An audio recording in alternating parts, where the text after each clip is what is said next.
First, let me congratulate you on the whole operation of raising the issue of citizen participation. So I think,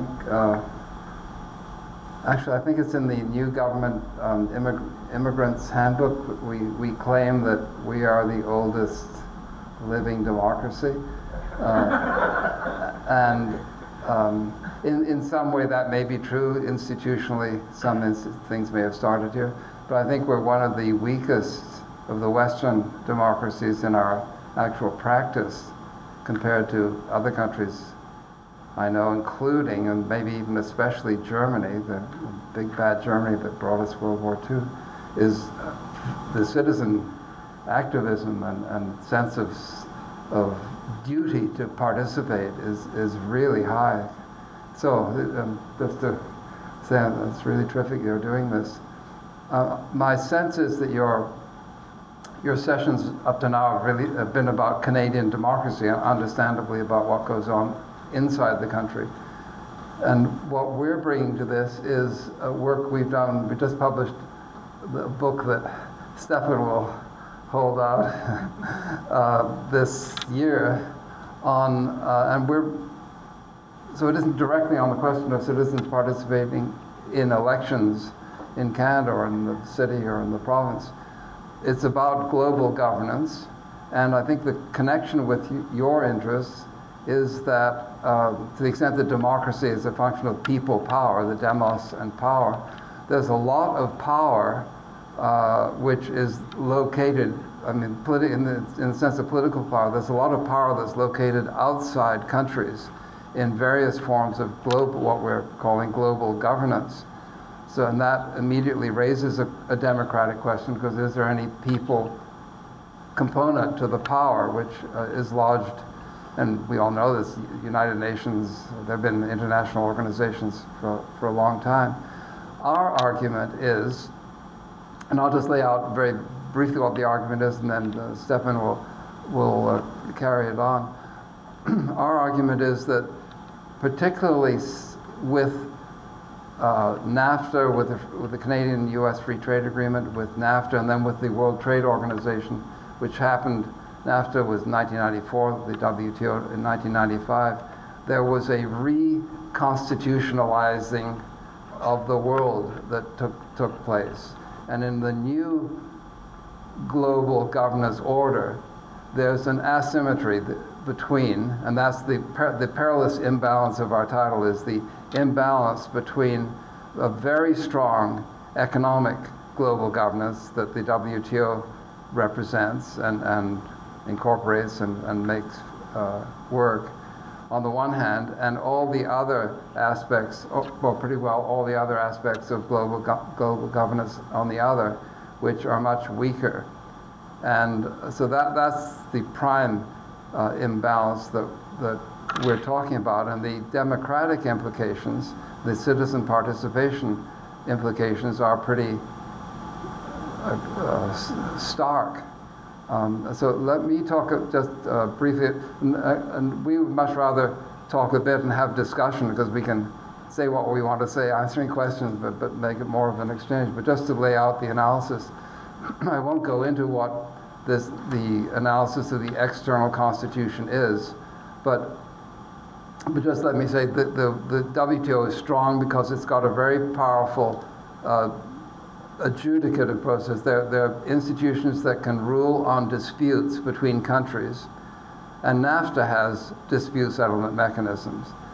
And they are important because there is a capacity to implement the rulings. That the WTO allows countries who have won a case but against another country that won't comply to retaliate economically, and that gives the WTO's dispute rulings real muscle.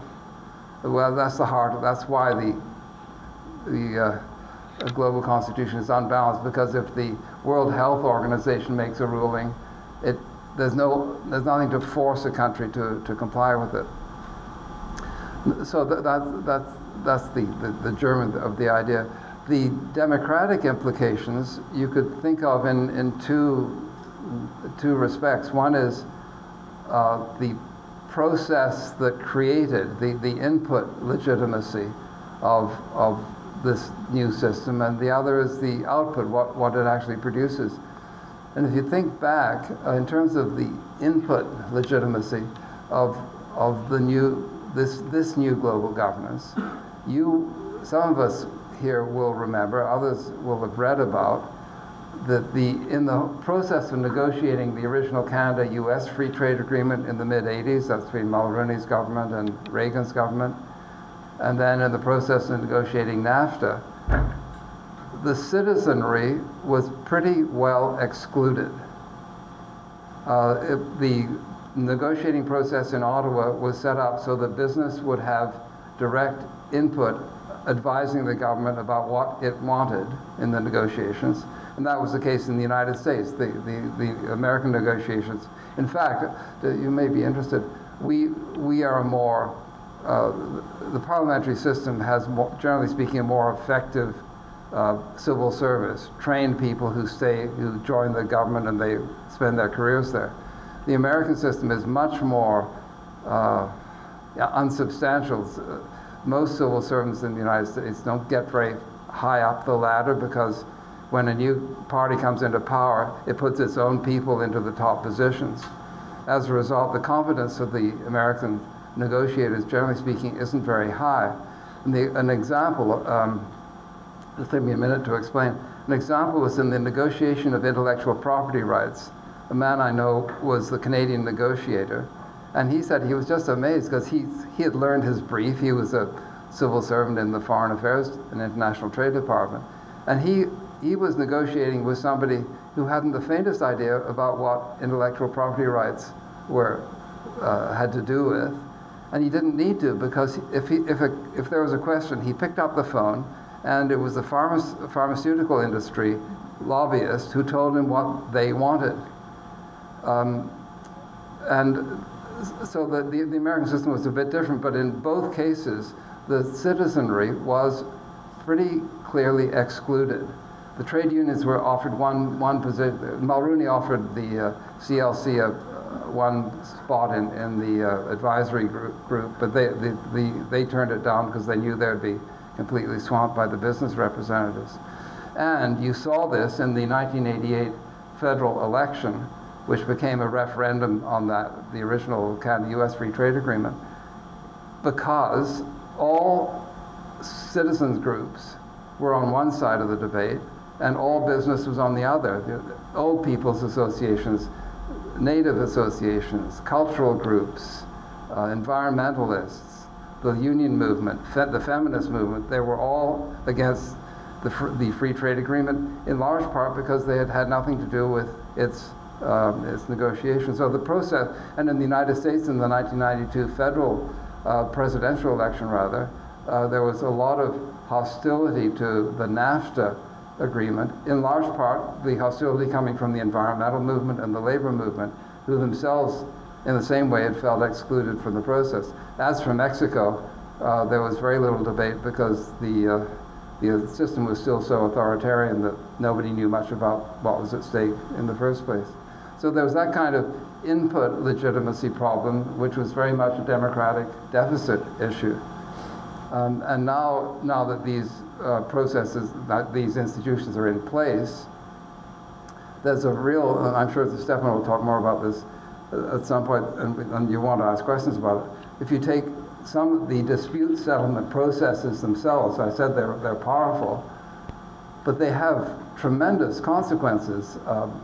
There was an issue in Canada, between Canada and the United States, that was played out in the World Trade Organization's new dispute settlement process. It had to do with Time Warner wanting to bring into Canada a Canadian edition of Sports Illustrated. And that was